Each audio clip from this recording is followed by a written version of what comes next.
तर अशी होती आमची नवीन वर्षाची सुरुवात. हॅलो, कसे आहात सगळे? तुम्हा सर्वांना गुढीपाडव्याच्या खूप शुभेच्छा. आज मराठी नववर्षाचा पहिला दिवस. तसा 1 जानेवारीपासून तर मला काही रिझोल्यूशन करता आलं नाही, पण आजपासून नक्की ठरवते की व्लॉग्स हे रेग्युलर येतील आणि तुमचं प्रेम मिळते मला हे पाहून खूप छान वाटते. आज गुढीपाडवा होता, तर आम्ही सकाळी लवकर आवरलं. वैभव आणि प्रांजलीचा लग्नानंतरचा हा पहिलाच पाडवा. वैभवने देवाची पूजा केली आणि तिने नैवेद्य केला गुढीला आणि देवाला. मग गुढी उभारायला गेलो. हिंदू धर्मात गुढी उभारायला एवढं का महत्त्व आहे हे माहिती का तुम्हाला?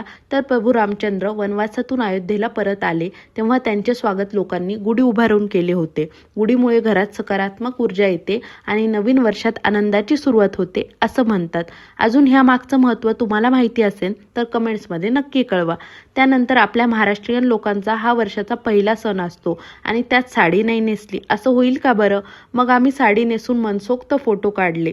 असं म्हणतात गुढीपाडव्याचा मुहूर्त हा हिंदू धर्मात 3.5 मुहूर्तापैकी एक शुभ मुहूर्त असतो. ह्या मुहूर्तावर आम्ही ह्या क्यूटच्या बाळाच्या अन्नप्राशनला गेलो होतो.